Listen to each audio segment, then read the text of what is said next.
Hey folks, Cool18 here, and welcome to the second part of my 2K video, day in the life of Quill18, and extra details about YouTube-y kind of stuff. And we'll load up, I actually really like Missplosion Man. I think it's a delightfully fun table, so let's go and load that up. So, we're going to talk about advertisement and monetization on YouTube. Now, right off the bat, for multiple reasons, I cannot talk about the specific numbers.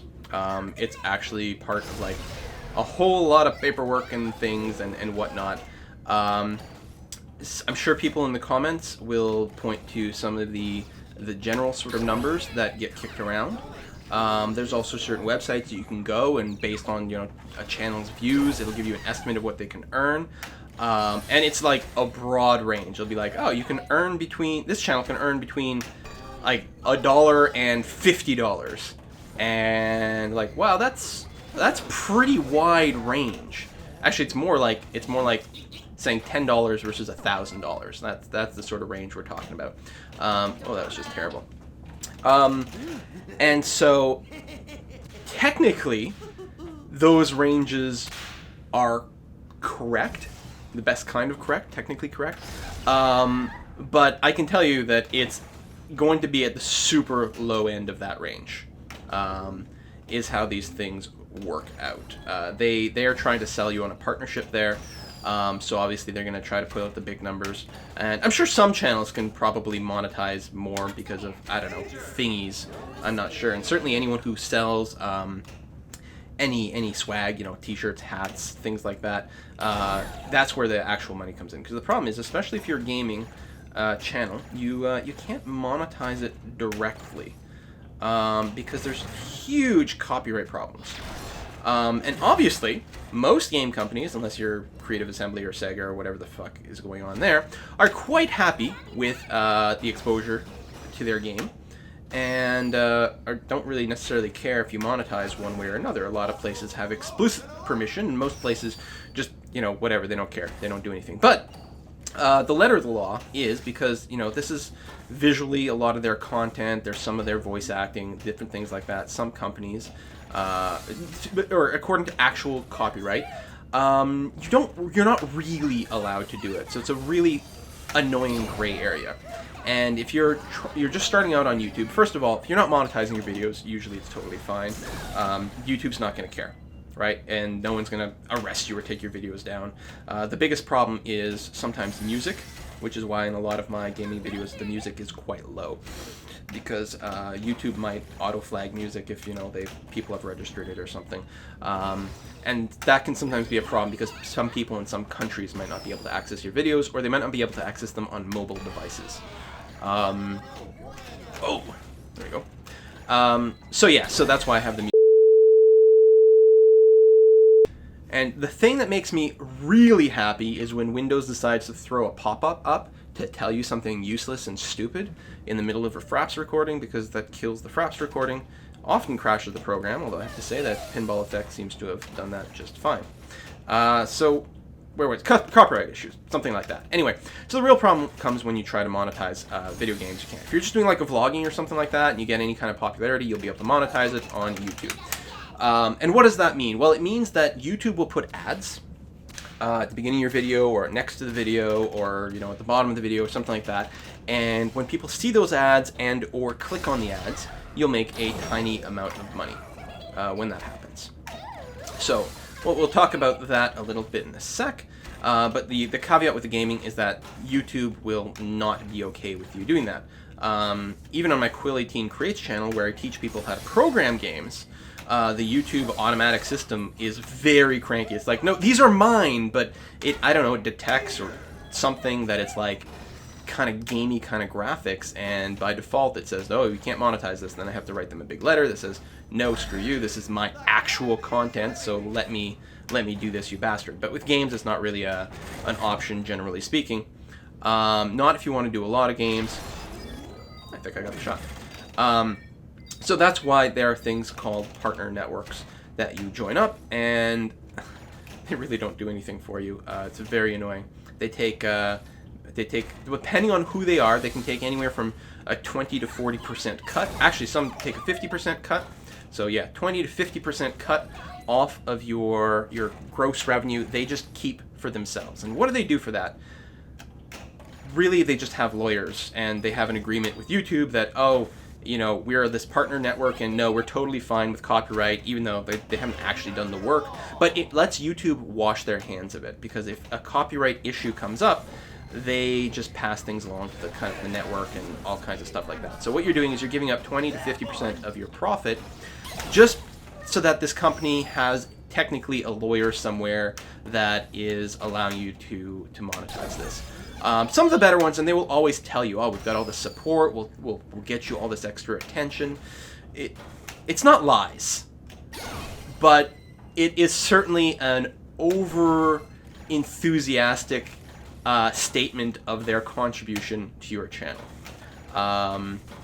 We'll put it that way. So, and then let's backtrack just a little bit and talk about those ads again. How do you actually get paid? It depends on the ad. Generally speaking, to get paid on an ad, people have to watch 30 seconds of it or click it. There are ads, there's the TrueView ads, which you have to watch for 5 seconds, and then you get the skip this ad button, and you can skip it if you're not interested in seeing it. The YouTubers that you watch will not get money if you do that, but if you watch, you know, for 30 seconds, then you will have it. Some of the video pre-roll ads like that you can't skip.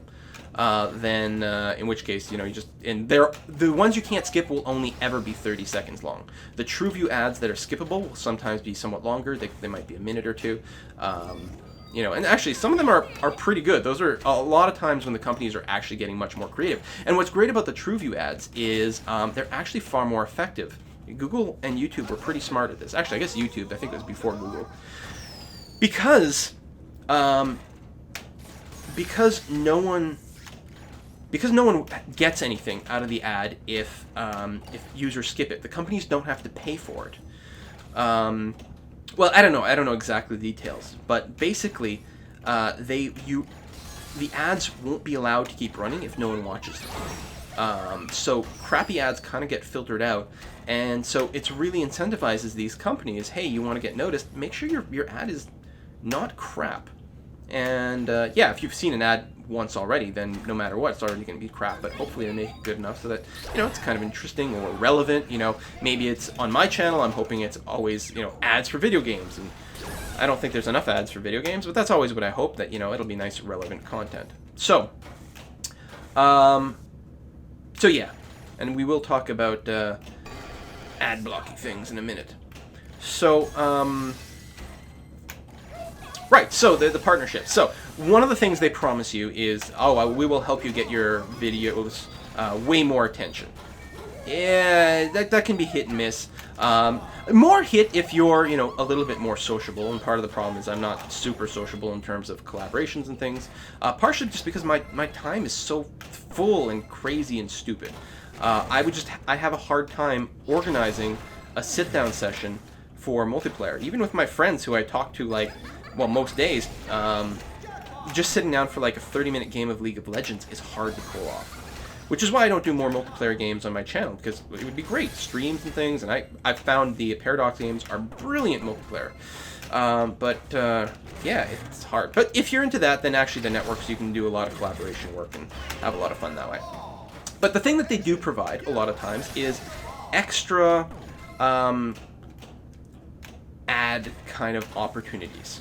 So I used to be part of the Fullscreen network, and it's a pretty big network, and lots of huge YouTubers are on it, like not just gaming ones, but lots of huge ones. And then they also had sort of a gaming sort of sub-hub called the Fullscreen Arcade, and, you know, different emphasis there and whatever. And anyway, one of the things they allowed you to do are these things called guerrilla campaigns. Which I think were a stupid name, but yeah, they had this gorilla logo and things and whatever. And actual, like, gorilla, not gorilla. Like, not guerrilla marketing, but a guerrilla campaign.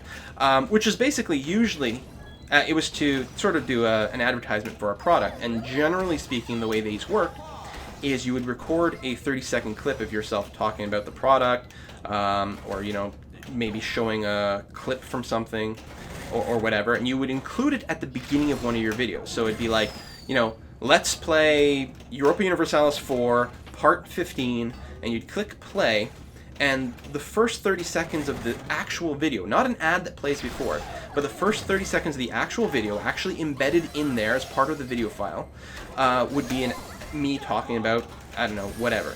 And it was actually the whatever that was a huge part of the problem, too. Most of these were crap stuff, right? It was like the latest, oh, sexy quiz channel. You go to watch this YouTube channel, and the girls get naked while you answer questions. And, holy crap. I'm not putting that shit on my channel, and the idea of embedding it right in the video I also didn't like, because it kind of meant it was a permanent part of this video as well. Now, so why would anyone ever do that? And I never did one of those. I was a partner at Fullscreen for 2 years. And Fullscreen is fine if you've got a YouTube channel and you're doing gamey stuff and you want to get monetized. Go with Fullscreen. I have to say, no, it was a fine and fine experience with them. So don't take this as a negative that way. But I felt like a lot of their guerrilla campaigns just really did not. They weren't products I was interested in, and I didn't like the type of. Oh, my ball! I thought it got stuck there. The way that the advertisement would get created. So, which is why I didn't do any of those at any point in 2 years of being contracted with Fullscreen. And they pay lots. I'm talking about like quadrupling or quintupling your money. Just like sick money. Huge money. Oh, unbelievable. Like, yeah, literally when you go online and you find stats like, oh, for every... And I'll talk about things in very vague sense. Again, I can't be specific, but on a view of a video, you get, or I get, whenever you viewing this video, I will get less than 1 cent. Considerably less than 1 cent for your view of this video.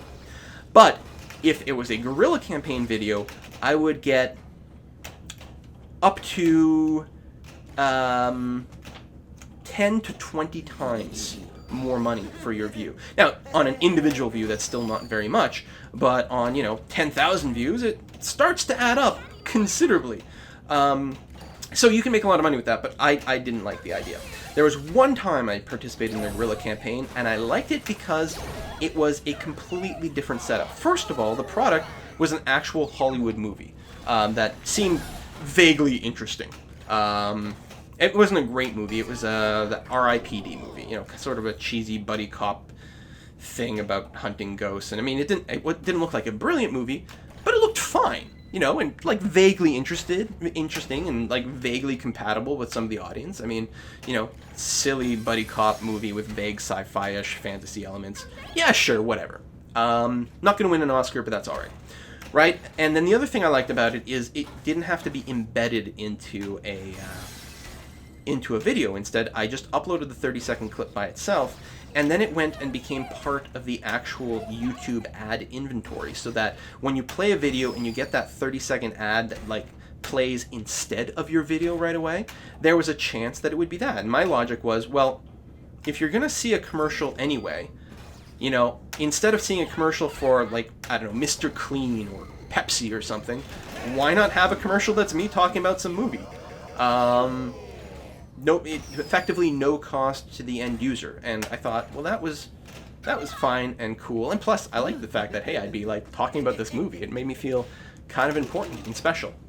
And so that was the only one I ever did. So, I might have to put a cut in here after all. I am running dangerously close to the start of my gym time. So yeah, so that was that.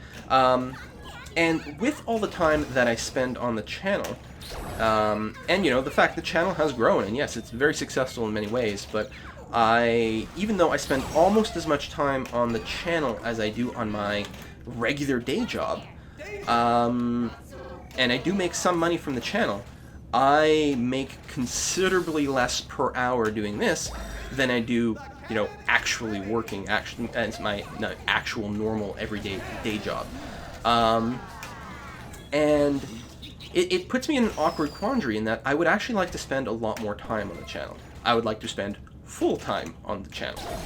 I'm not making any promises about quitting my job anytime soon or anything like that, but wouldn't it be nice to have the option, is what I'm saying. And that's just not envisioned right now. I'd love to put more time into actually learning games, getting better at games, doing a little bit more post-processing of things so that I could get audio volumes, better shape. Because right now I do try to I have my setup so that it takes the minimal amount of effort to actually get the video online, because that's all the time I have. I don't have more time to get that done. So the whole thing, keeps going there, and it was quite obvious that while I do think that full screen is a fine and good network, it was fine that it wasn't really compatible with the sort of things I was trying to get done, to achieve here. So I recently made a change to a different network. I made a change to the Polaris network, which was until very recently called the Game Station, and it's of course home. Ooh, god damn it! What a bad game. Let's start that one over. It's home to many very, very large YouTubers, such as Total Biscuit, Husky Starcraft, Jesse Cox, I think, the Yogscast.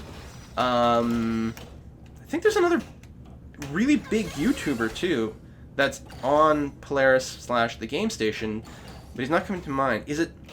I don't want to make lies. I feel like PewDiePie, maybe? Problem is, I've literally never watched PewDiePie. I know he's a really huge gaming YouTuber, and I know a lot of people have very strong opinions about him one way or another.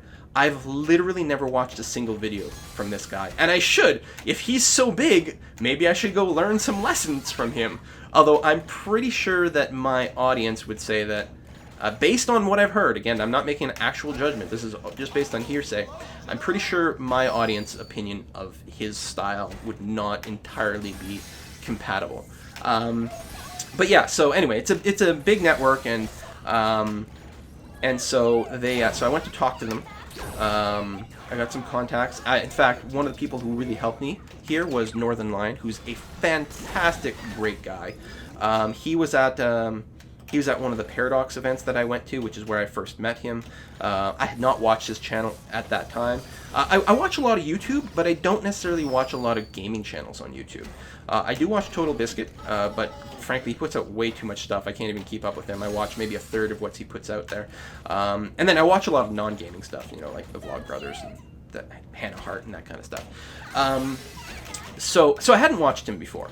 But he was so nice, he was great, he was smart, and we talked a lot about sort of YouTube-y kind of things, anyway, so when my full screen network contract was starting to run out, I, through him, I got a hold of some contacts in different places, and I was interested in the Game Station because I know that there's a lot of really cool people there, and they do really cool kind of promotional stuff, like get dressed up in frickin' Space Marine costumes and things, and I want to do that.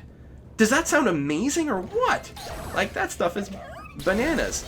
I figured that, I don't know what kind of, extra things, extra opportunities might come up through them, but all I knew is that full screen for me and what I was hoping to do, because I don't want to cheapen the network, or the channel, is I knew full screen was not going to cut it for me.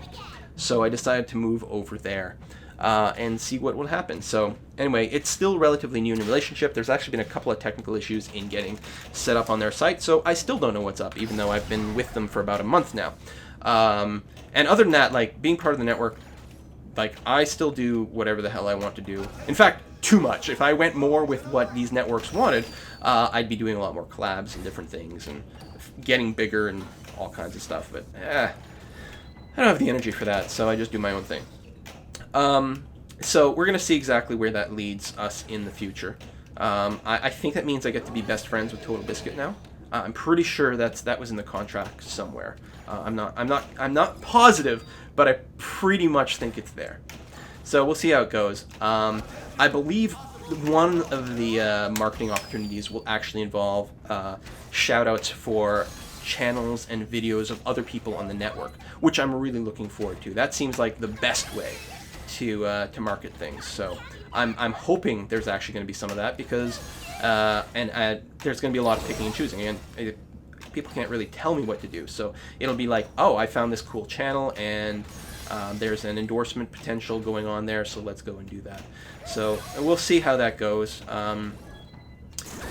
yeah, so I don't know. It's all sort of being out there and being honest about things and open about things. And I actually have to go right now, but I do want to talk about the AppNana thing. So I'm gonna put a cut in here, and when I get back, I will have gone to the gym.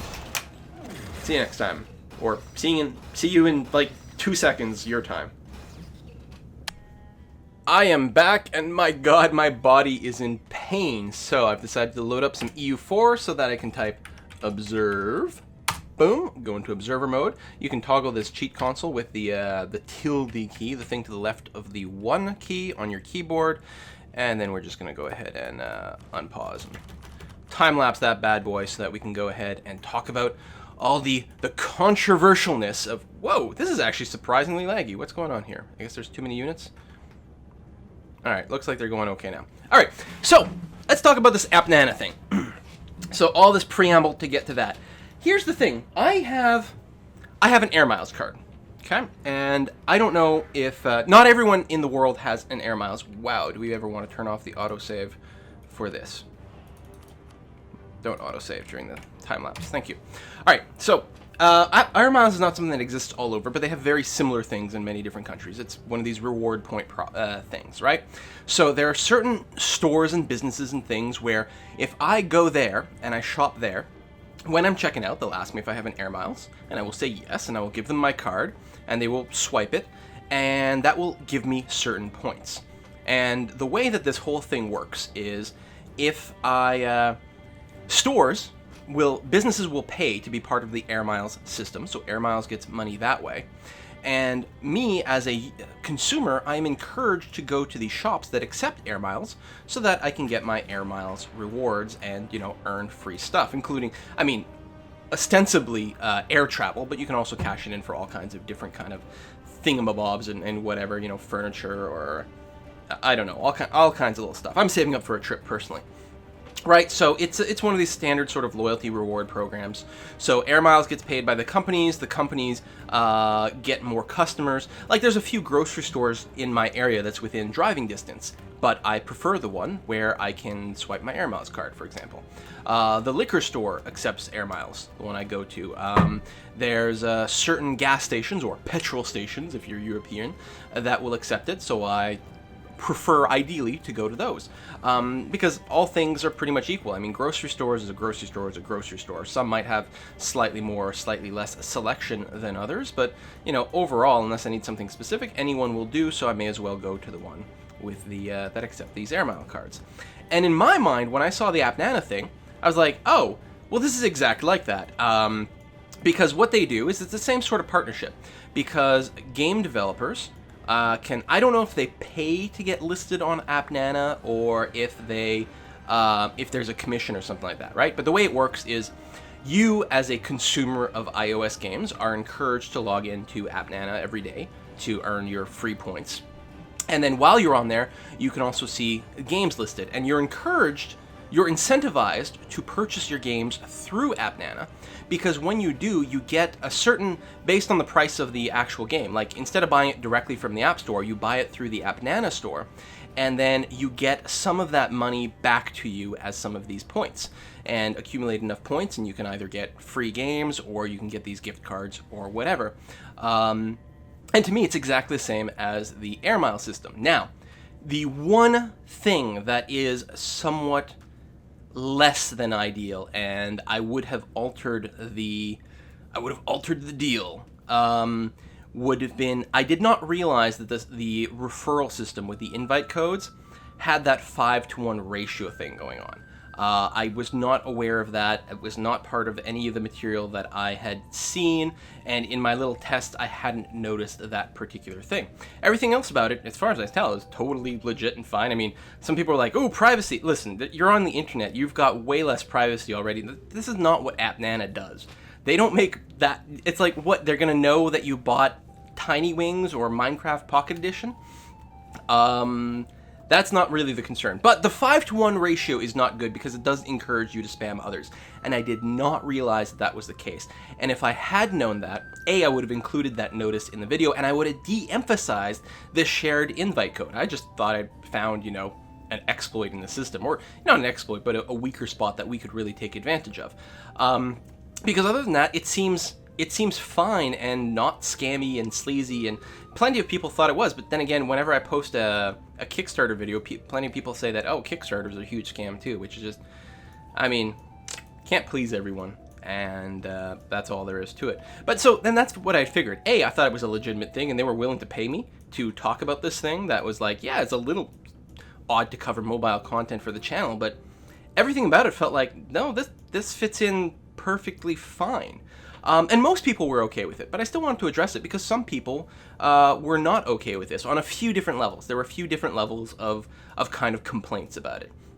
The idea that I would sell out and do this sponsored position or something. And what was kind of odd to me is there were a few people that said, if you need the money, just ask for donations.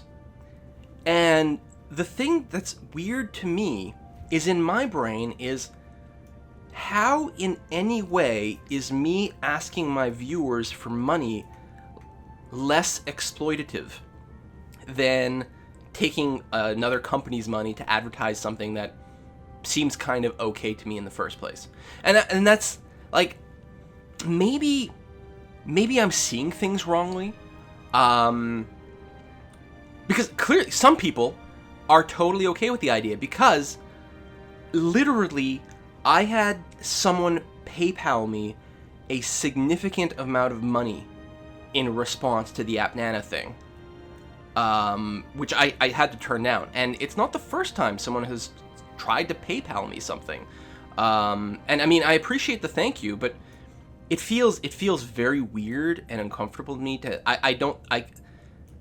the idea of, I don't know, taking money directly from viewers seems weird and uncomfortable to me. And probably I should find some way to kind of get over it and you know, I mean, the direct donation thing still feels kind of odd to me, but I don't know. Like, to flip it around the other way, I do support a lot of people that way. I support some of the things on Subbable, which is a new website set up by the Vlogbrothers to support some cool and very interesting channels. I'm very happy to support the GSL, GOM TV, which broadcasts GSL, a StarCraft tournament. MLG, I've bought many subscriptions to these things before. I think they're fine. It doesn't bother me when other people do it. But the idea of me doing it, I feel very uneasy about. I even feel weird and uneasy when people give me like a $5 game that's on sale on Steam. And again, maybe that's something I should get over, you know, and I should start making t-shirts and cool content like that. Lots of YouTubers do like special paid subscriber streams, right, where you can play games. Again, I've talked about Northern Lion earlier, who I think is stupendously good, a stupendously good and interesting YouTuber and a very nice guy all around. He started live streaming some time ago, and he's got the subscription, the Twitch TV subscriber thing, and then you can do, like, there's all kinds of special benefits to being the subscriber there, including the ability to play in these multiplayer games and different kind of contents and stuff like that. And I think that's fine and great. You know, there's some value added stuff there.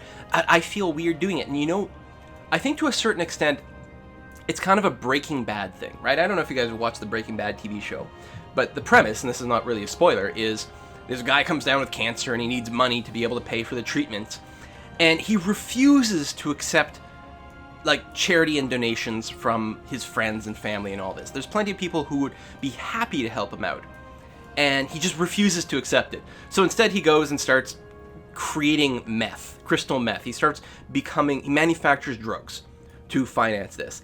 And so you know, sponsored videos, is that my meth? And should I be flipping it around? You know, if I was in a position where I desperately needed money, then maybe. But I don't feel like it's not in that kind of situation. I would like to reach the point where I could dedicate more time to doing the videos, because I think a lot of people enjoy the videos. And I think that, I think it's a valid endeavor to take part in. You know, it's funny because I think I was actually surprised that only one person said this, because I know like Total Biscuit and lots of other people get this comment a lot. You know, like, why do you deserve to get paid for this? Get a real job. Well, how is it not a real job? There's a significant time investment. There is a unique and meaningful contribution to the world. You know, yes, I also believe that teachers should get paid, and I don't know what kind of comparison there is, but, you know, entertainment is something that we have determined as a species is an important part of our lifestyle and culture and something that is valuable. So there's a certain amount of value there in terms of let's support people who do it.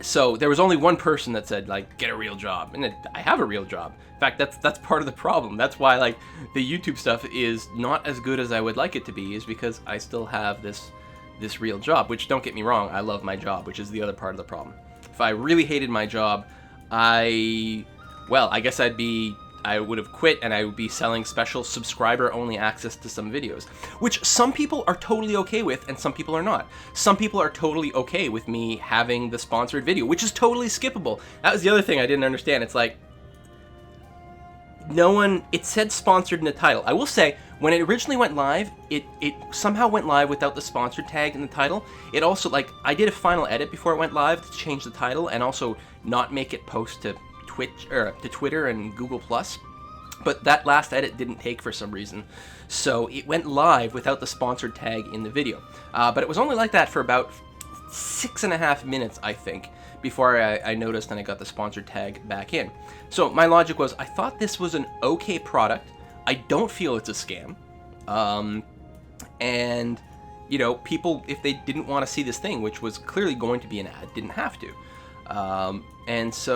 And that was it. I thought, no, this is a totally benign thing to do, and you can't please everyone, that's for sure. And I realize that, but at the same time, I don't want to be dismissive of concerns, even if it's a minority. Most people seem to be fine with it. Lots and lots of people.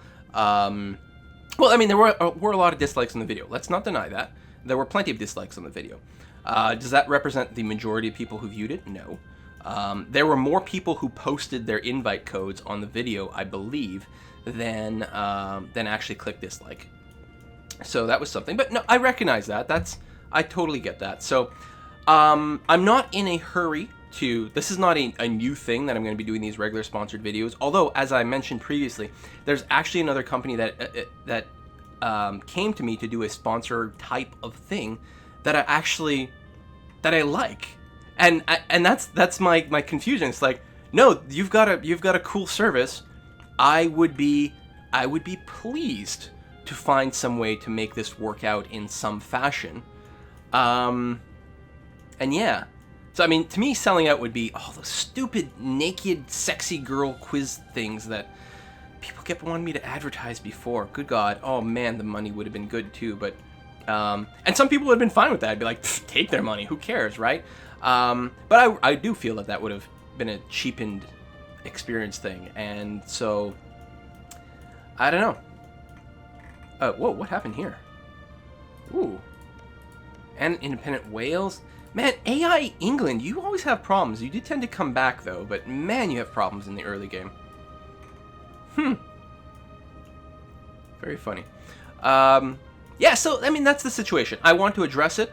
I do not feel that the AppNana thing was a mistake, except I am unhappy about the fact that I didn't notice, I didn't realize, I didn't understand the 5-to-1 ratio thing, because I just would have changed what the video was about. I would have de-emphasized the code sharing, or I would have put a warning about that too, and just said, no, it's cool, you know, if you buy your apps through here, you get some points back, and then, you know, you can accumulate your points to do this, because who cares, and it's fine, and it's good, and all that.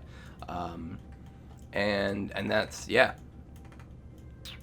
But, you know, it's a complicated topic. Like, one of the other things that some people were like, oh, Quill's going to get tons and tons of these AppNana points from this, and that's why he's trying to take advantage of all the people who will use his points. Well, first of all,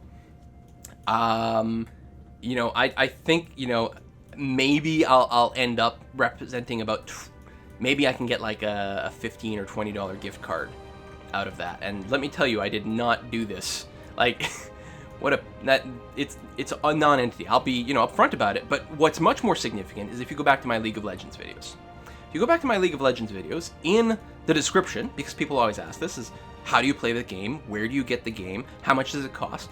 in the description for most of my League of Legends videos, there will be a link in there that says League of Legends is free to play. Click here to sign up. And that link is a referral link with my ID in it, right? Anyone who plays League of Legends, you can go to the League of Legends website and you can create a special invite link for League of Legends, which has your unique referral code in there. And if people sign up through there and reach, I think, like level 5 or something like that, then you will get a certain number of influence points, which you can then use to unlock heroes and runes and things, champions, and that sort of stuff. And then if there's certain milestones you can reach, and if you reach those, like you get, 100 people to sign up, then you can actually get actual Riot points, which you can use to get skins, which normally you can only get by paying money for.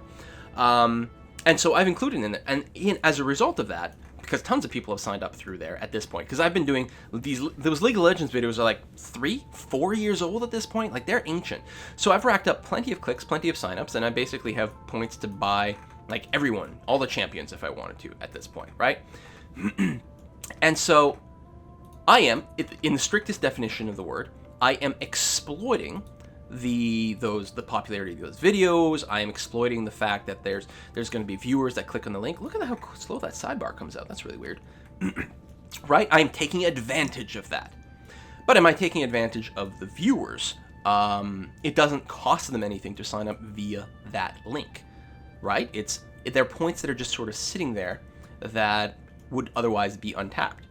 And so to me, it seems like ethically totally fine to do that. And I've gotten way more than $20 worth of value out of those links.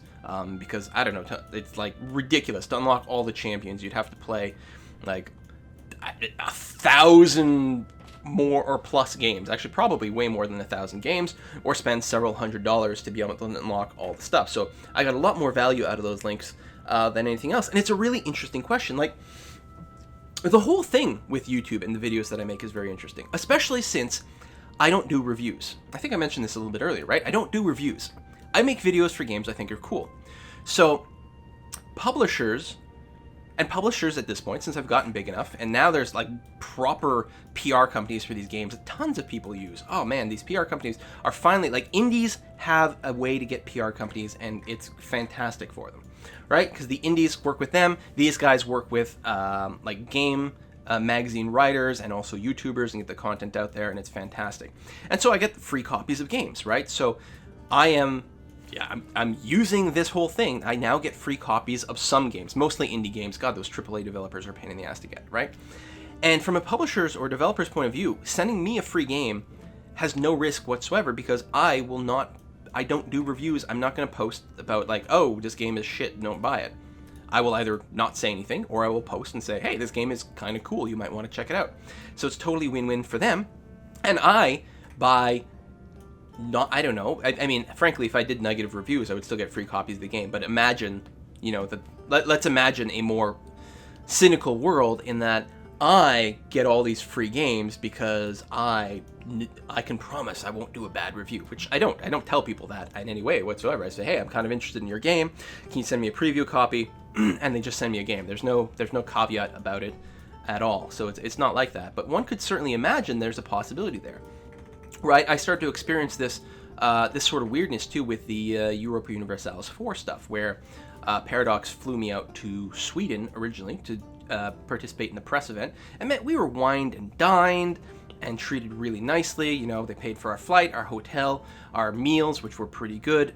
And then after the evening or the day's worth of playing the beta game, they brought us out to a bar, and there were drinks, and everything was on the Paradox tab. And from my point of view, it didn't influence my reaction in any way, because I mean, at this point, I'm way into Paradox games. I'm gonna make videos for EU4. There's no doubt about it. I mean, that's not going to influence me. But most of the people around me were out and out, proper game reviewers. And is that going to affect their opinion of the game? I feel that they were all ethical, very smart people, very diligent in their craft. And I don't think that, it was one of these, like, payola sort of like, you wine and dine me and I will give you a good thing. I don't think that was a thing at all, but it could be. And certainly it could influence people's opinion of the situation in various, subtle ways that you don't know. Maybe I was more enthusiastic about covering the game than I would have been because of all this. Frankly, for me, my whole thing was just like, wait, I'm going to get early access to the game to put on my channel and get all this exclusive content. Like, they didn't have to fly me anywhere. I was already going to do that because it's very advantageous to me to be first on YouTube to get this kind of content. And so, but it opens up all kinds of questions. What is the line between gaming news? How do I want to put this? What is the line, and I have to straddle this all the time, what is the line between entertainment, which I do feel that one of my roles here is to be entertaining, versus news/information, you know, upcoming games, alpha games, games that have just come out, that sort of thing. And okay, so entertainment versus news versus being kind of a PR outlet for publishing companies, which feels a little odd. Although, I mean, a lot of news is very much like that. There's a press release that comes out, and gaming media, or media in general, report on the press release, sometimes quoting it verbatim and sometimes just, you know, paraphrasing or something like that. And then finally, versus exploitation of both myself and my viewers and all this. And they're very hard questions, and certainly ones that I struggle with, like, constantly. And I'm not blind to these issues. And that's why, like, the AppNana thing was a really, like, and I'm upset about the 5-to-1 ratio thing on the stupid signups, because I feel that God, that is really upsetting, because it made the video erroneous. I mean, I did put in an annotation, I replied to some people, and I'm hoping most of the comments where people pointed out the 5-to-1 ratio, I'm hoping they got upvoted. I certainly upvoted them, because I wanted people to be aware and not misled about that. But you know, there was no effort to lie. I don't, again, I get no significant benefit from the sign-up stuff. In fact, what I think I'm probably going to do with the sign-up stuff is get the Bitcoins, because I really want to make a video telling people about Bitcoins. I'm thinking about starting a series of videos called Let's Learn, Let's Talk About, and just a few little features here and there. Like, I want to talk about Bitcoins. I want to talk about how currency works, because actually I think it's fascinating. One of the things that always drives me crazy is when people say, oh, the dollar is just imaginary. If everyone just stopped believing in the dollar, then it would stop being currency. Well, yes, that's true. If we all stop believing in, say, the US dollar, then we might as well just take every dollar that's out there, throw it in a big pile, and light it on fire for warmth, because that's the only use it would have for us. But the same thing could be said about wheat. If everyone in the world suddenly started believing that they were gluten intolerant, right? Then wheat would lose all its value. We may as well put it in one big pile and light it on fire. If everyone suddenly developed a crippling phobia of flying, then we may as well take every airplane in the world and put it in a big pile and set it on fire, which would be a challenge because airplanes are made out of metal. But what I'm saying is, like, yes, in the hypothetical sense, losing faith in anything means that it will no longer have any value whatsoever. But the idea that, oh God, I'm getting sidetracked here. But the idea that the US dollar, say, has, because it's not backed by gold anymore, and, you know, who cares about gold? But it's not backed by something physical anymore, is essentially worthless, or has no value, is silly, because the value is the American government requires you to pay your taxes in US dollars, and they have the guns. So, right, you know, they have the police, they have the military. If you don't pay your taxes in US dollars, then they will come get you. And so that's where there's some inherent value. Even if you live in the States and you decide you don't trust the US dollar, you're going to do all your business in the euro. Well, you still have to report that income at the end of the year, and you still have to pay that in the equivalent of US dollars. So you're screwed. And obviously more complicated than that. But that's I want to talk about those sorts of contents. And I guess this video is almost leading into that idea of, let's talk about interesting and complex issues. And advertising is certainly one of them. Reddit, it's a big part of the deal on Reddit right now, which is a great news website. If you haven't gone there, go to reddit.com. It's one of my favorite sites out there. I'm Quill18. Come and say hi. And, you know, people were reminded today. People know this already. It's been known for years. Reddit loses money. It's a huge website, but they're in the red. They lose money And one of the big questions is what to do about that. They have a tiny little bit of advertisement, but not much. And part of the problem as well is Reddit is a very tech-oriented site, so a lot of people run ad block, which, you know, I have ad block on my computer. I have it disabled on Reddit, I have it disabled on YouTube, I have it disabled on Twitch, I have it disabled on Fark.com, I have it disabled on a bunch of the comic websites that I go to, because I don't want to see these things go bankrupt, right? So again, you know, but advertisement, and it's a big problem. I can tell which one of my videos appeals to a more sort of tech-savvy and informed crowd versus the ones that deal with maybe a more, or appeal to a more general audience, because the earnings per view is radically different. And I think it has to do with that kind of awareness, and it's certainly a huge problem. I mean, we're talking, there's a huge swath of people that do that. If you are if you like YouTubes and YouTubers and what people do there, it's probably a good idea to turn off ad block. I mean, again, most things you're going to see are the true view. If you really don't like the commercial, you can skip it after 5 seconds. And yeah, you can't get an ad more than once every 7 minutes. So you could, I don't know. I'm not sure, and I'm not going to tell people what to do there, right? The internet is, you know, I like freedom. I don't like, there's the threat of, like, in the next version of HTML, getting all this, like, DRM included in there to stop people from copying things and being able to disable content and whatever. And I think that's evil. I do not want to see that at all. So I'm not going to tell people what to do or not, but it's, you know, it's another big aspect. It's current. So yeah, what do you do? Like, do I say to people, you have to turn off your ad blockers or else, or pay me money, or this or that, or I have to perhaps dial back how much content I made? Like, what an awkward, weird position. And luckily, I do still have a day job, although on the other hand, it means I never get any sleep ever. Or rest. I don't know. It's a hard topic, and I invite the discussion. In fact, the only thing, and I will say this, the only thing that has made me question things dramatically is I was contacted by the PR company over at AppNana who said, oh, there's a lot of negative comments on this video. You should turn off the comments. Wow. I read that, and that made me stop and think, all right, so this may have not been good, but the fact of the matter is they just have a shit marketing company. I mean, have you read the title on that video? Worst title ever. What? People just don't understand. PR companies are bad. Well, not every PR company. EvolvePR.com is the company that I work with for most of the gaming kind of news. They're awesome! Super cool guys. So if you're trying to develop a game and you want to get some press, see, you should totally go and pay Evolve PR. I don't know what they charge, but I like working with them. They're super cool. So anyway, that's that. But yeah, that most internet marketing people, it's dumb.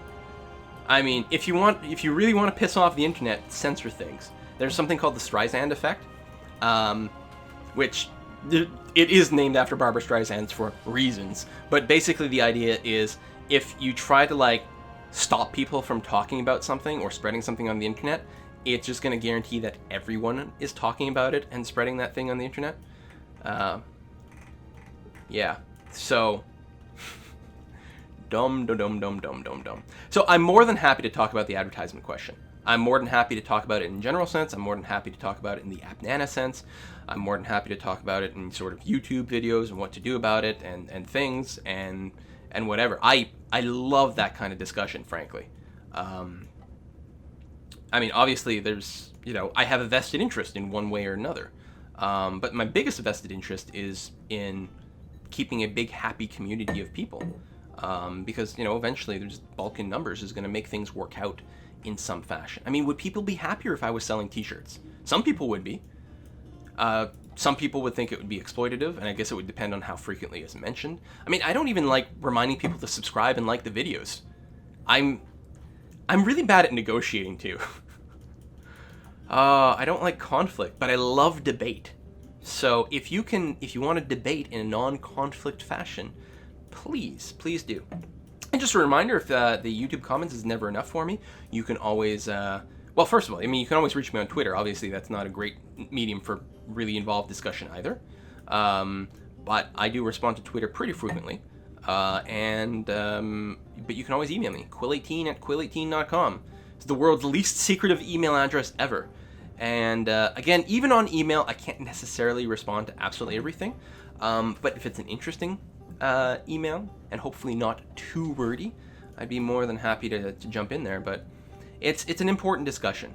You know, like, even like my relationship with ads and TV is really weird, because like I hate product placement inside of a TV show because it always smacks me as being horribly obvious and painful the way they do it. You know, if it's subtle, usually I find myself, I still notice, but I can appreciate subtle product placement. But there's some of it's really blatant. If you've ever watched Bones about midway through the show, I don't know, season 4, season 5, actually maybe a little sooner than that, season 3, there's these horrible obvious product placements for some sort of car. Chevy? I don't know. I'm not sure what it is, but it's really bad. So, I don't know. Advertisement. It's... Unless we want to start paying for everything. Yeah. Alright, let me know in the comments, or email me, or whatever. See you guys next time. Bye-bye.